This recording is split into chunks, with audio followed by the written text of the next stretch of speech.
Astaghfirullah. Rasulillah wa ala alihi wa sahbihi wa mawalah wa la hawla wa la quwata illa billahi wa ba'du. Lanjutkan kajian kita bahas tafsir dari surah-surah pendek dalam juz Amma. Dan pagi ini kita masuk pada surah Al-Balad. Suratul Balad secara tartib dari Al-Quranul Karim masuk pada surat yang ke-90 dengan jumlah ayat 20, jumlah kalimat 82 dan jumlah huruf 335 huruf. Dan suratul Balad adalah surah Makkiyah. Adapun asbab nuzul, kenapa surah Al-Balad ini turun, ada dua asbab nuzul yang disebutkan oleh para ulama. Pertama, suratul Balad turun kepada orang kafir yang bernama Abil Asad ibnu Kildah. Abil Asad ibnu Kildah ini Allah subhanahu wa ta'ala berikan kekuatan fisik yang luar biasa, sehingga kalau dia bergulat tidak pernah dikalahkan. Karena olahraga di zaman jahiliyah itu gulat. Bahkan dia pernah menantang orang untuk mendorong dia sampai jatuh. Jadi dia berdiri di tengah padang pasir, kemudian didorong oleh banyak orang, dia tidak bergeming sama sekali, saking kuatnya Abil Asad ibn Kildah ini. Sehingga karena dia merasa memiliki fisik kuat, dia pun sombong, naudzubillah. Karena kekuatan yang dia miliki itu justru dalam rangka memerangi Islam, dalam rangka memerangi Islam. Makanya kemudian Allah subhanahu wa ta'ala turunkan ayat dalam suratul Balad ini, di mana Allah subhanahu wa ta'ala mengatakan ayahsabu allan yaqdira alaihi ahad. Ayahsabu allan yaqdira alaihi ahad. Apakah dia maksudnya Abil Asad ibn Kildah ini mengira bahwa dia tidak ada sesuatu apapun yang berkuasa atasnya?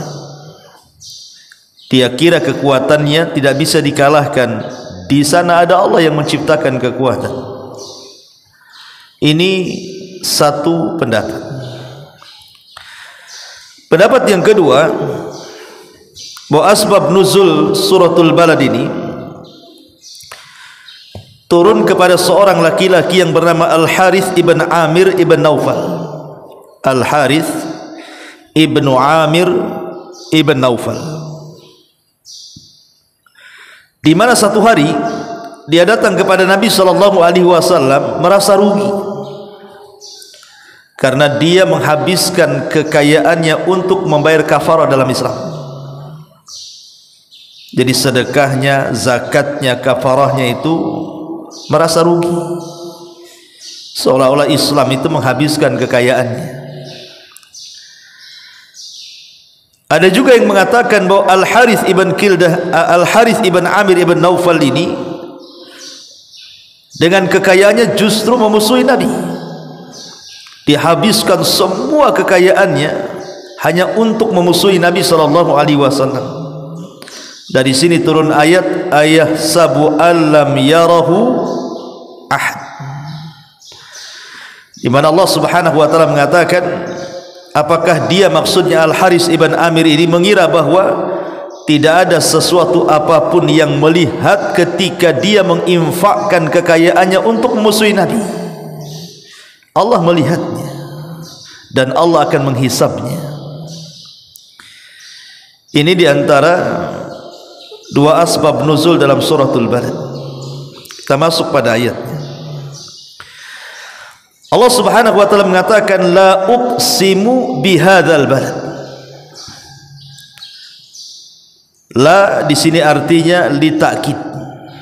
Seolah-olah Allah ingin katakan wallahi uqsimu bihadzal balad. Demi Allah aku bersumpah dengan negeri Mekah. Atau la di sini bermakna nafi. Karena Makkah itu sesuatu yang jelas, tidak perlu bersumpah gitu. Sesuatu yang jelas itu tidak perlu disumpahi. Karena memang bendanya ada Makkah itu. Apa yang disumpahi? Tapi yang jelas bahwa maksudnya la uqsimu bihadzal balad di sini Allah Subhanahu wa taala hendak bersumpah dengan negeri Mekah. Sedikit cerita tentang negeri Mekah, kawan.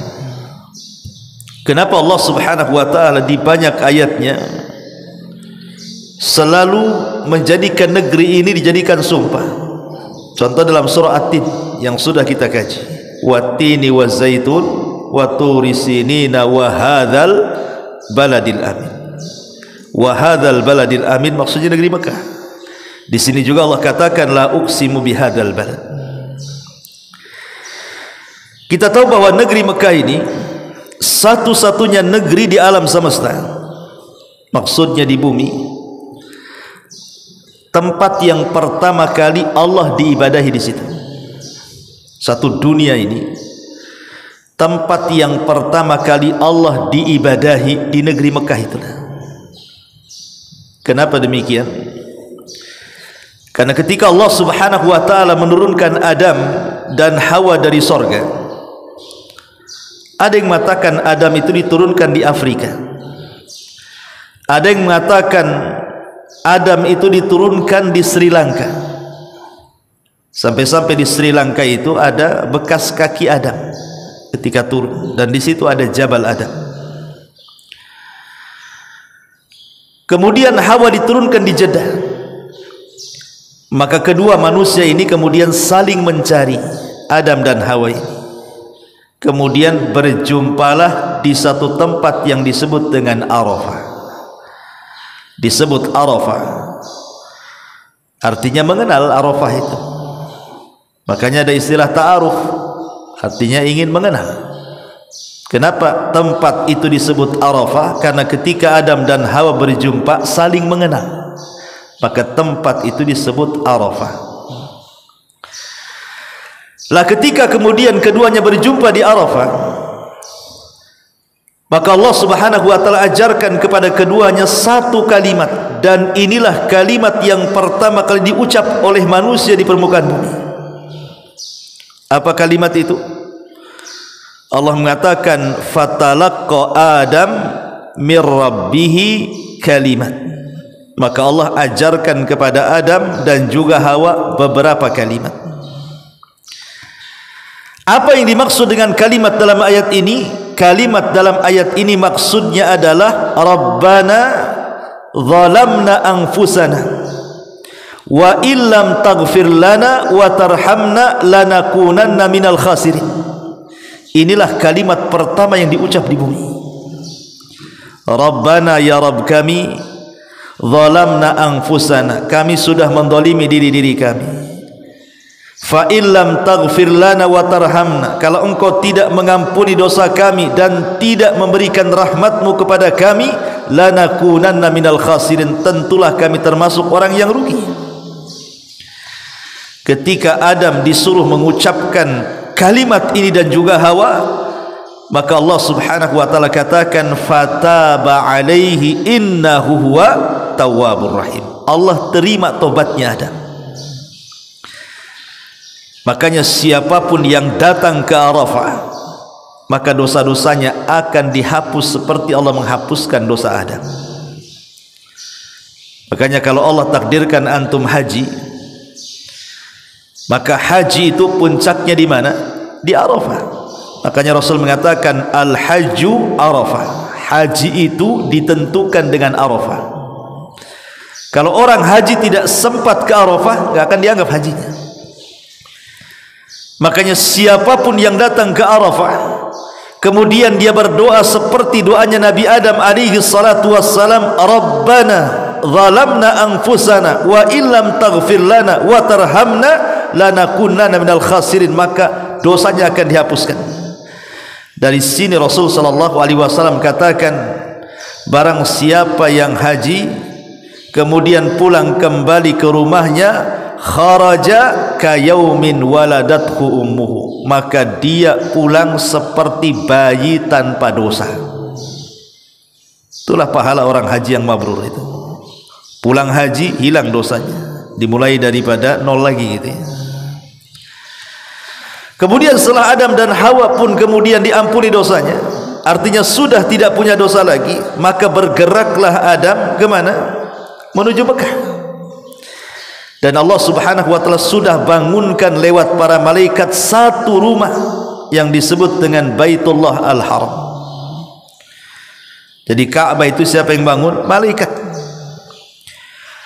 Sehingga ketika Adam kemudian sampai di Ka'bah yang dibangun malaikat di situ, maka Allah subhanahu wa ta'ala perintahkan untuk tawaf di situ. Maka itulah ibadah pertama kali Nabi Adam dan Hawa berada di Ka'bah. Disitulah tempat Allah pertama kali diibadahi. Makanya kemudian Allah subhanahu wa ta'ala jadikan sumpah dalam ayat ini, la uqsimu bihadzal balad, karena ini tempat yang pertama kali diibadahi.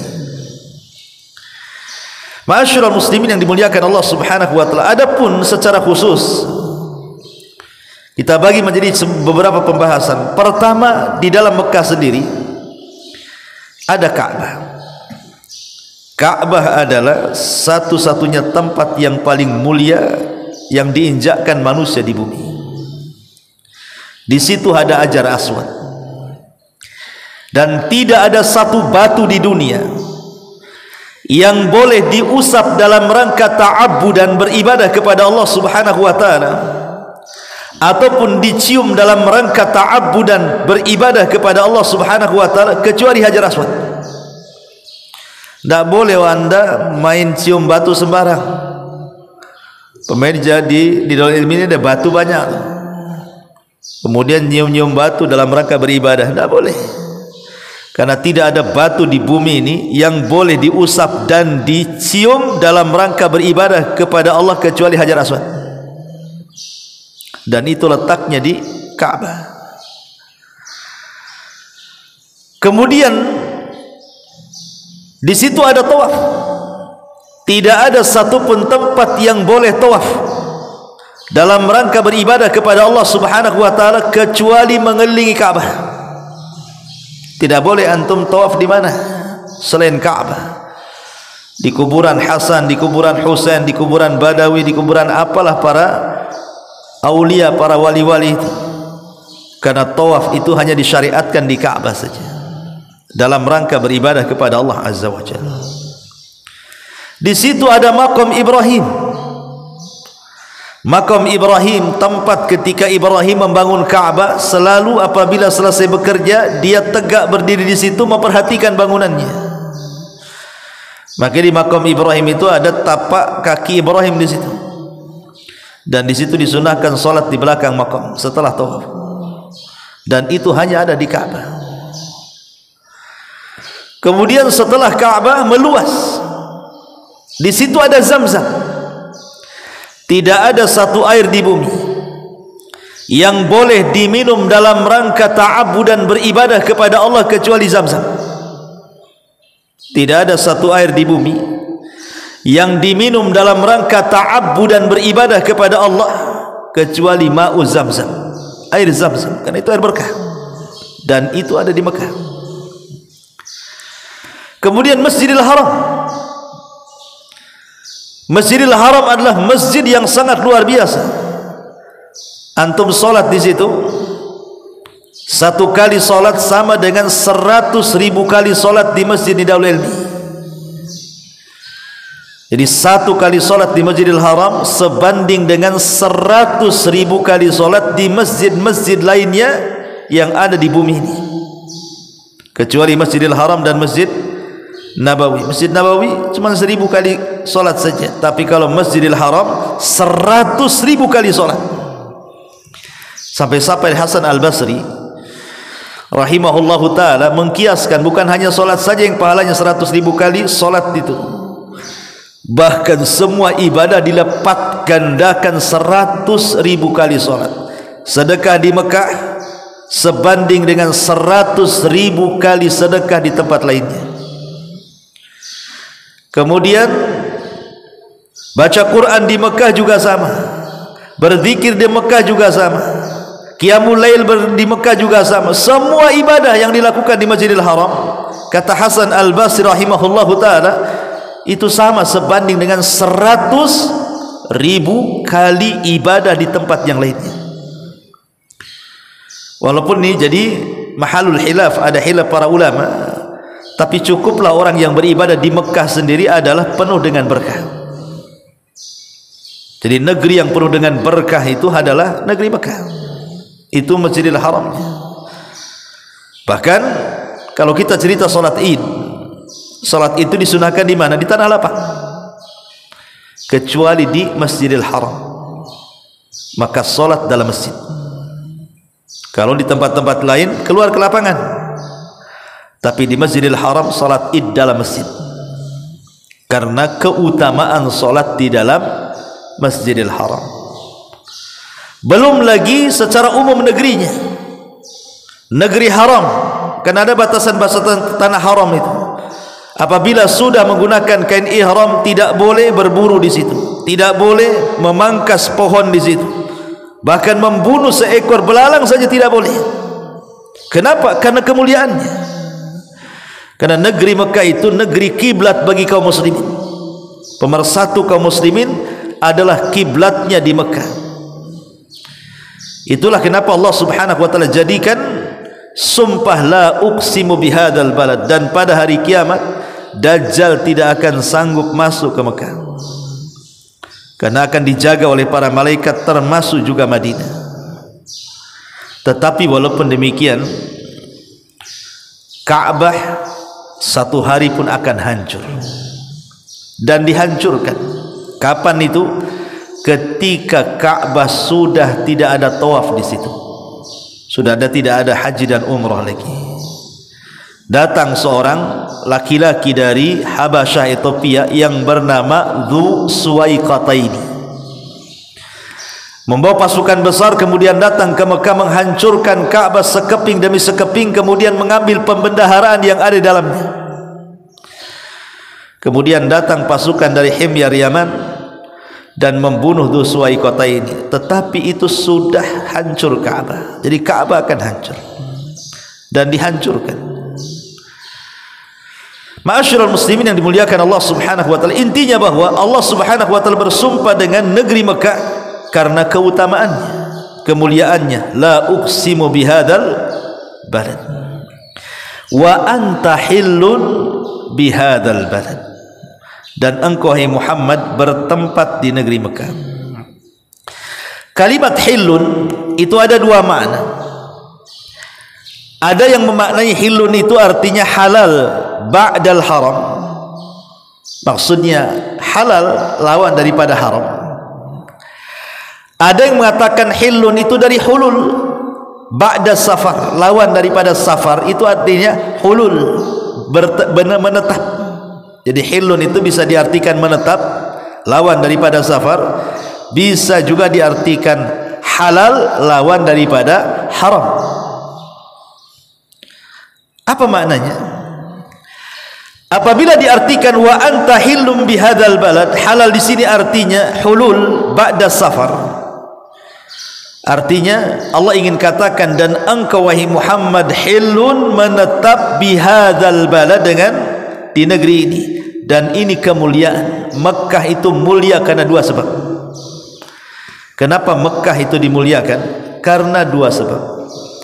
Pertama, liwujudil Ka'bah, karena ada Ka'bah di situ. Dan yang kedua, liwujudi Muhammadin sallallahu alaihi wasallam, karena ada Nabi di situ. Dua sebab inilah kenapa Mekah jadi mulia. Karena di situ ada Nabi, di situ ada Ka'bah. Kalau dua-duanya tidak ada, maka Mekah sama dengan negeri yang lainnya.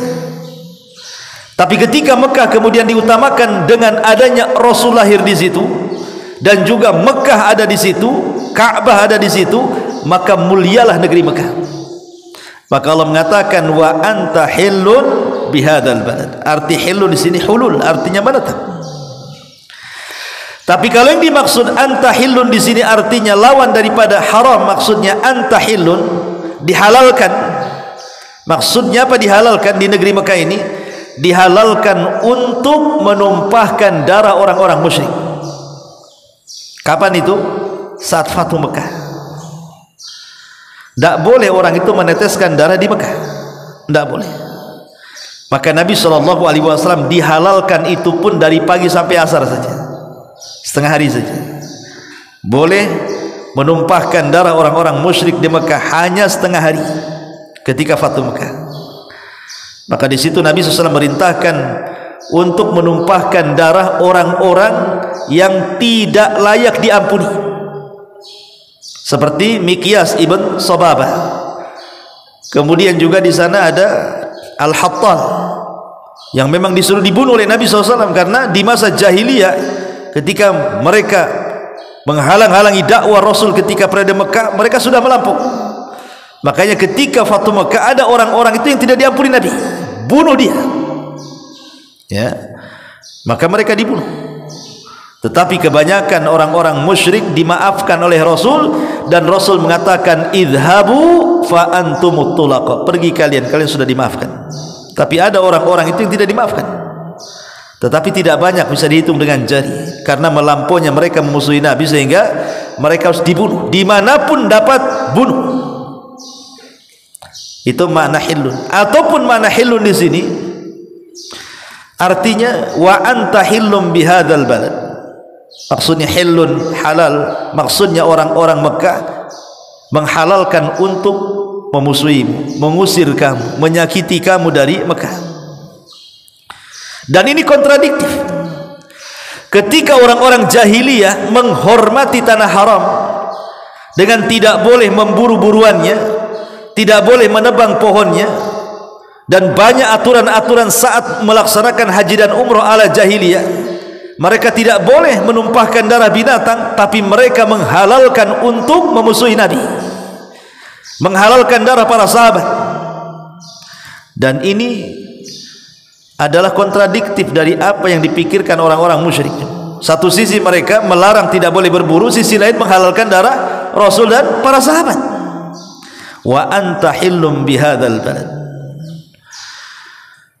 Walaupun kebanyakan ahli tafsir mengatakan maksudnya wa anta hillum bihadzal balad artinya dan engkau menetap di negeri Mekah. Sejak itulah Mekah menjadi mulia karena adanya Ka'bah dan adanya Nabi sallallahu alaihi wasallam. Wa walidin wa ma walad. Wa walidin wa ma walad. Apa walid dan apa walad?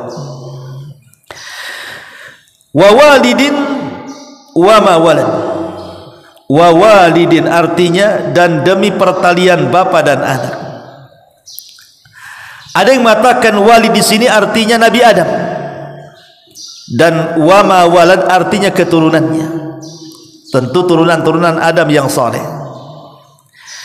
Ada juga yang mengatakan wa walidin maksudnya walid di sini Ibrahim, wa ma walad artinya Ismail dan keturunannya sampai kepada Nabi sallallahu alaihi wasallam. Ada juga yang mengatakan wa walidin wa ma walad, walid di sini semua bapa, semua bapa, wa ma walad semua anaknya. Tapi ada juga yang mengatakan wa walidin di sini yang melahirkan, wa ma walad yang tidak melahirkan alias mandul. Mak di sini manafi. Artinya Allah bersumpah dengan orang yang punya keturunan dan juga bersumpah dengan yang tidak punya keturunan. Artinya orang yang tidak punya keturunan tidak ada aib bagi dia, karena Allah jadikan sumpah. Karena ada orang-orang yang kemudian sedih hati gara-gara tidak punya keturunan. Tidak perlu sedih hati. Allah bersumpah dengan orang-orang yang tidak punya keturunan. Artinya tetap orang yang tidak punya keturunan pun punya kemuliaan di hadapan Allah. Bukan berarti orang yang tidak punya keturunan kemudian merasa dihinakan Allah. Tidak, sama saja. Anda diberikan keturunan, Anda tidak diberikan keturunan, Allah tetap jadikan sumpah di sini. Wa walidin wa ma walad. Sehingga tidak perlu bersedih. Untuk apa Allah Subhanahu wa taala bersumpah dengan 3 sumpah ini? Laqad khalaqnal insana fi kabad. Sungguh kami telah menciptakan manusia ini dalam kepayahan dan keluh kesah. Manusia ini sejak di alam janin sudah nyusahkan orang, sudah susah hidupnya, ya kan? Antum loh di rahim ibu antum sudah sulit tuh. Apalagi kalau seandainya kemudian makin membesar, jalan saja susah, mau tidur mereng saja susah, mau makan saja kadang-kadang muntah. Itu kita dalam janin sudah nyusahin orang. Kemudian kita berojol, makin nyusahin lagi. Nangis tiap malam gitu ya. Orang tua diganggunya. Kemudian buang hajat dicebokin, makan disuapin. Kemudian mau ngomong harus diajari bicara, diajari melangkah, diajari jalan, dan begitu seterusnya. Kemudian besar sedikit harus sekolah, stres lagi. Nanti kemudian menginjak remaja, ada macam-macam keinginannya. Kemudian sudah dewasa pengen kawin, stres lagi. Kemudian mikirkan pekerjaan, stres di pekerjaannya. Kemudian punya anak, stres merawat anaknya. Kemudian anaknya mau nikah, kemudian dinikahkan, kemudian punya cucu. Sejak kapan manusia istirahat, ikhwan? Manusia itu gak akan istirahat. Sejak dalam kandungan sampai dia mati, manusia itu fi kabad. Manusia itu akan lelah. Dan kelelahan inilah yang membuat manusia keluh kesah. Akibat kelelahan akhirnya keluh kesah. Makanya Allah mengatakan laqad khalaqnal insana fi kabad. Manusia itu tidak akan tenang hidupnya. Karena sesuatu hal yang pasti 3 perkara sering saya ulang. Pertama, dunia bukan tempat istirahat. Dunia ini bukan tempat istirahat, karena dunia ini biladul ibtila, ardul ibtila, tempat orang diuji. Tidak akan istirahat antum. Pamannya 1-2 hari tenang pikiran itu, 3-2 hari stres lagi. 1 bulan tenang pikiran itu, bulan depan stres lagi. Ada orang stres gara-gara ekonomi, ada orang stres gara-gara penyakit, ada orang stres gara-gara istri, suami, anak, ada orang stres gara-gara tetangga, macam-macam orang itu. Manusia itu gak akan tenang hidupnya. Ini yang pertama. Yang kedua, manusia itu tidak lepas dari pembicaraan manusia yang lainnya, dan ini juga membuat lebih tidak tenang lagi. Kalau kita dibicarakan orang, ya kalau kebaikan, senanglah kita kan itu. Lah kalau yang dibicarakan tentang kita ini keburukan, kita digibahnya, dinamimahnya, digunjingnya, dan dibulinya, difitnahnya, dan begitu seterusnya, nggak akan tenang kita. Kemudian saat sakaratul maut pun tidak akan tenang. Karena setiap kematian manusia pasti mati. Itu pun tidak tenang. Setelah masuk ke dalam kubur tenang? Tidak juga. Ada pertanggungjawaban di situ. Ditanya siapa Rabbnya, siapa nabinya, siapa agamanya. Sampai di padang mahsyar pun tidak tenang. Ada hisabnya. Tempat tenang itu cuma satu, di sorga. Kalau orang sudah masuk sorga, baru tenang. Kata Abu Bakar, kalau hanya kakiku yang kanan masuk sorga, kaki kiri belum masuk sorga, belum tenang, kata Abu Bakar. Sampai dua-duanya masuk ke dalam sorga, baru aku tenang. Itulah manusia. Laqad khalaqnal insana fi kabad. Kemudian Allah Subhanahu wa taala mengatakan, ayahsabu allam yarahu ahad, ayahsabu allan yaqdir alaihi ahad, yaqulu ahlaqtu malal lubada. Apakah manusia mengira bahwa tidak ada satu apapun yang berkuasa atasnya? Dia mengatakan, aku telah menghabiskan hartaku yang banyak. Tadi di mukaddimah sudah saya katakan, ayat ini turun kepada siapa? Kepada Abil Ashad ibn Kildah. Dia merasa kuat, kemudian merasa dia bisa memusuhi Nabi SAW dengan kekuatannya dan dengan kekayaannya. Dia pun sombong. Maka Allah mengatakan, apakah dia mengira manusia bahwa tidak ada yang bisa mengalahkan dia? Di atas langit ada langit, jangan sombong. Di atas kekuatan itu ada kekuatan lain yang jauh lebih kuat lagi. Kaum Ad sekuat apa dibandingkan Abil Asad ataupun umat-umat setelahnya kan? Tidak ada kaum yang Allah ciptakan lebih kuat dari kaum Ad. Tidak ada. Kaum Ad ini kalau nyerang sebuah kaum tidak perlu bawa pasukan. Satu orang diutus menghancurkan satu kabilah. Kaum Ad. Kalau kita kan menyerang kan disesuaikan dengan jumlah pasukan kan. Berapa pasukan yang dilawan? 100. Kirim 100 pasukan juga. Kaum Ad tidak perlu. Ada 100 pasukan, kirim 2 orang saja. Sudah hancur tuh. Kenapa? Karena Allah lebihkan dari fisiknya. Fisiknya raksasa, besar-besar, punya kekuatan dan kecerdasan. Sehingga tidak ada kaum yang lebih kuat daripada kaum Ad. Tetapi sekuat kaum Ad saja Allah binasakan. Kemudian lahir kaum Samud yang kurang lebih kekuatannya dengan kaum Ad, Allah juga binasakan. Kemudian Allah Subhanahu wa taala lahirkan raja-raja yang sombong sekelas Fir'aun, Allah binasakan. Namrud Allah binasakan. Lalu apa yang disombongkan? Tidak ada yang bisa disombongkan.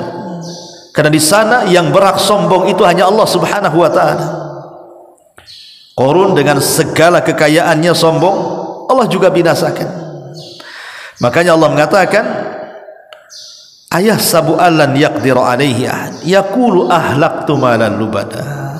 Aku sudah habiskan semua kekayaanku katanya. Tadi ada 2 penafsiran. Maksudnya di sini kepada Al-Haris ibn Amir. Jadi Al-Haris ibn Amir ini merasa rugi. Dia sudah bayar kafarah dengan kekayaannya habis hanya untuk membayar zakat, membayar sedekah, membayar kafarah, membayar hutang-hutang dalam Islam itu, rugi dia. Jadi ada orang-orang itu ikhwan yang kalau beramal dengan uang itu merasa rugi. Jadi umpamanya dia sudah sedekah, anggaplah 1 juta, dipikirin 1 juta ini, aduh kenapa tadi ngimpak 1 juta, kenapa enggak 100 saja? Nah gitu. Coba tadi 100 saja kan masih ada 900, yang lain masih bisa kembali nih. Kadang sudah diinfakkan, malulah saya mau ngambil kembali.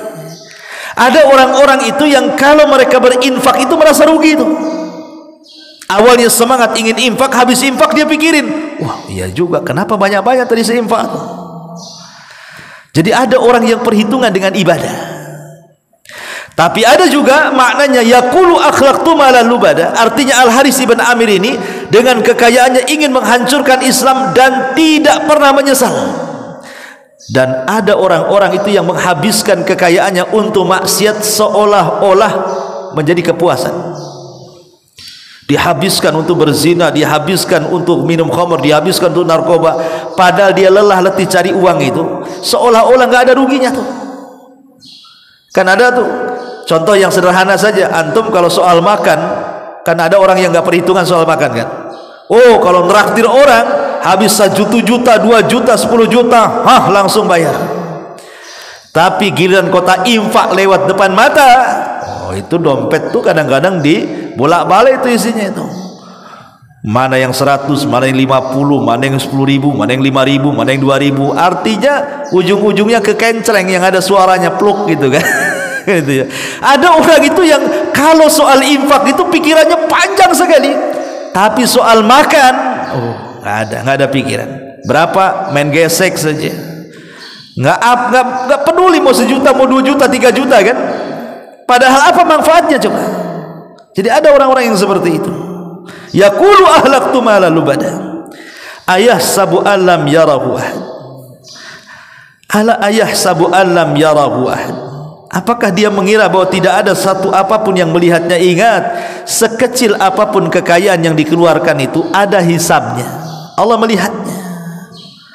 Walaupun hanya 1.000 perak sekalipun ada hisabnya. Semua akan dihisab. Min aina iktasabahu wa fima anfaqahu. Dari mana kau dapat, kemana kau belanjakan, semua ada hisabnya. Makanya kenapa orang-orang miskin itu lebih dulu masuk sorga dibandingkan orang kaya separuh hari, setengah hari. Maksudnya setengah hari itu bukan dari pagi ke zuhur, ini setengah harinya manusia di dunia, setengah harinya di akhirat. Itu maksudnya 500 tahun. Jadi orang miskin masuk surga duluan, orang kaya 500 tahun setelahnya baru masuk surga, gitu maksudnya. Kenapa? Karena hisabnya dua. Min aina iktasabahu wa fima anfaqahu. Dari mana kau dapat duit, kemana kau belanjakan?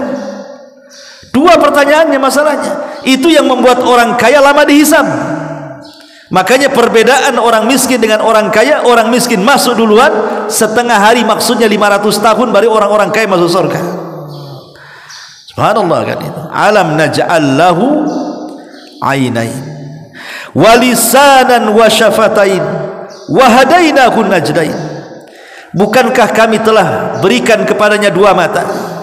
Bukankah kami telah berikan lisan dan dua bibir, dan kami berikan kepadanya dua jalan? Seolah-olah ingin katakan, orang yang memberi mata, dia juga melihat kepada orang yang Allah berikan mata kepadanya.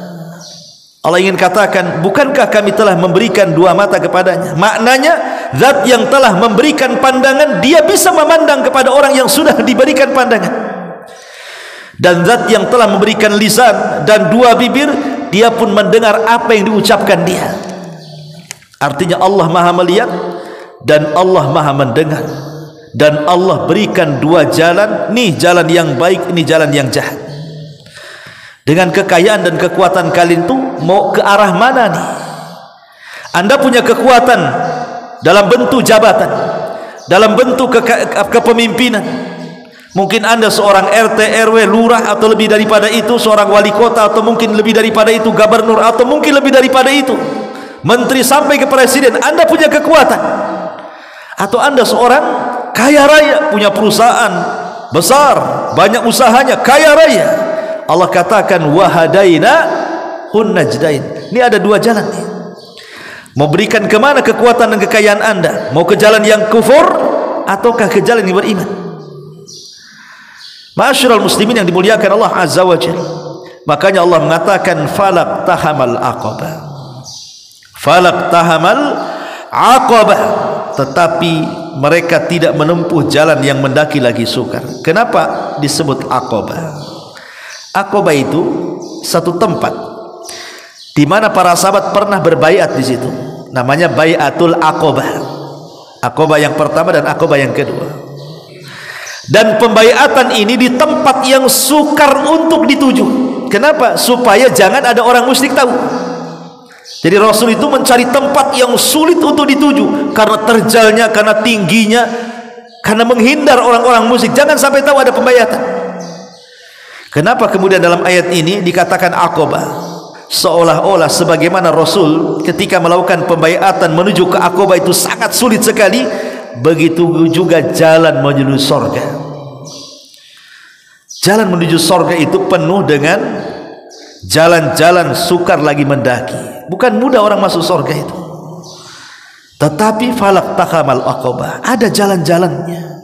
Jalan yang sulit untuk didaki. Apa saja jalan-jalan menuju surga yang sulit lagi sukar itu? Allah Subhanahu wa taala katakan fakku wa ma adraka mal aqabah, fakku raqabah. Pertama, fakku raqabah, memerdekakan budak. Kalimat fakku raqabah ini maksudnya merdekakan budak. Boleh jadi mungkin kita punya budak kita merdekakan, atau kita beli budak kemudian kita merdekakan, atau ada budak ingin merdeka. Kepada tuan yang ngomong saya ingin merdeka, bayar berapa? Maka tuannya tidak boleh menghalang-halangi budaknya untuk merdeka. Atau ada seorang muslim tertawan oleh musuh, kemudian kita tebus, maka itu disebut fakku raqabah. Au it'amun fi yaumin dhi masghaba. Yang kedua, it'am. Au it'amun fi yaumin dhi masghaba, atau memberi makan pada hari terjadi kelaparan. Masghaba ini maksudnya dalam kondisi-kondisi genting seperti adanya tsunami, adanya gempa, adanya bencana alam yang besar gitu ya.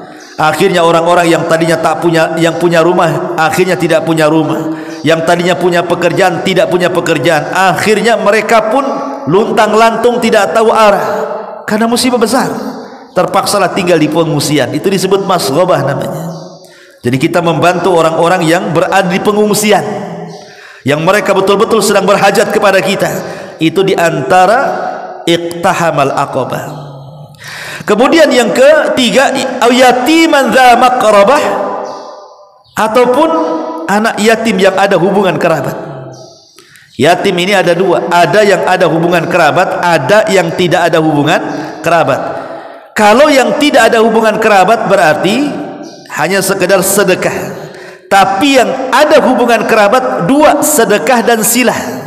Sedekah satu sisi, silaturahim satu sisi. Tapi kalau yang tidak ada hubungan kerabat hanya sedekah saja, tapi tidak ada silaturahim di situ.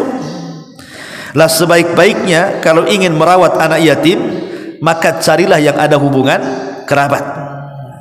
Au yatiman dza maqrabah, au miskinan dza matrabah, atau orang miskin dza matrabah. Matrabah itu artinya turab, yang melekat ke tanah seolah-olah, atau membantu orang yang sangat-sangat miskin. Bukan hanya miskin, sangat miskin. Ya, cari orang yang paling miskin di kota Batam ini. Itulah, itu maksudnya dza matrabah di sini. Thumma kana minal ladzina amanu wa tawassaw bis sabri wa tawassaw bil marhamah. Kemudian dia termasuk orang-orang yang beriman, yang saling berpesan dan bersabar dan saling berpesan untuk berkasih sayang. Ulaika ashabul maimanah, dan merekalah golongan orang-orang yang kanan. Walladzina kafaru bi ayatina hum ashabul mas'amah alaihim narum mu'sadah, dan orang-orang yang kafir kepada ayat-ayat kami, mereka itu adalah golongan kiri, mereka berada dalam neraka yang ditutup rapat-rapat. Di akhirat itu ada yang disebut dengan sabiqum bil khairat, ataupun disebut muqarrabun, orang-orang yang dekat dengan Allah. Dan itu sedikit, mereka para nabi, para siddiqin, para syuhada. Kemudian yang kedua ada yang disebut ashabul yamin. Ashabul yamin, ini ashabul yamin di sini. Kemudian di sana ada orang-orang yang zalimul li nafsi, orang-orang yang zalim kepada dirinya. Di ashabul yamin, tengah-tengah. Tengah-tengah. Sama kalau kita mau cerita Ramadan. Orang dari Ramadan ini terbagi menjadi tiga. Ada orang yang sebelum Ramadan dia ahli maksiat, masuk Ramadan tidak mau ibadah, keluar Ramadan ahli maksiat lagi. Ini orang paling celaka. Ini disebut zalimul li nafsi. Kelompok yang kedua sebelum Ramadan ahli maksiat, masuk Ramadan ahli ibadah. Orang puasa ikut puasa, orang tarawih ikut tarawih, orang ngaji ikut ngaji. Keluar Ramadan maksiat lagi. Disebut muktasid, tengah-tengah, agak bagus lah kan gitu. Tapi ini seburuk-buruk kaum juga nih, hanya menjadikan Ramadan itu sebagai tempat ibadah, seolah-olah Tuhan itu hanya di bulan Ramadan saja. Kelompok yang ketiga, kelompok yang sebelum Ramadan memang dia ahli ibadah, masuk Ramadan tambah ibadah, keluar Ramadan istiqamah dengan ibadah. Itu disebut sabiqum bil khairat. Makanya Allah mengatakan, "Tsumma awrathnal kitaba alladziina astafaina min ibadina faminhum zalimun li nafsi wa minhum muqtasid wa minhum sabiqum bil khairati biidznillah dzalika huwal fadlul kabir." Kemudian kami wariskan Al-Quran kepada hamba-hamba kami yang kami pilih. Di antara mereka ada yang mendolimi dirinya. Ini orang yang paling celaka. Di antara mereka yang tengah-tengah, yang menjadikan Ramadan tempat ibadah, di luar Ramadan tempat maksiat. Tapi ada sabiqum bil khairat. Lah yang tengah-tengah itu disebut ashabul yamin. Di sana ada zalimul li nafsi, ada ashabul yamin, dan ada sabiqum bil khairat. Lah di sini Allah ceritakan tentang ashabul yamin, dan ini yang paling banyak, ashabul yamin. Ma'asyiral muslimin yang dimuliakan Allah Subhanahu wa taala, ini di antara tafsir singkat daripada suratul Balad karena waktu juga. Subhanaka bihamdika asyhadu an la ilaha illa anta astaghfiruka wa atubu ilaik. Allahu ta'ala. Assalamualaikum warahmatullahi wabarakatuh.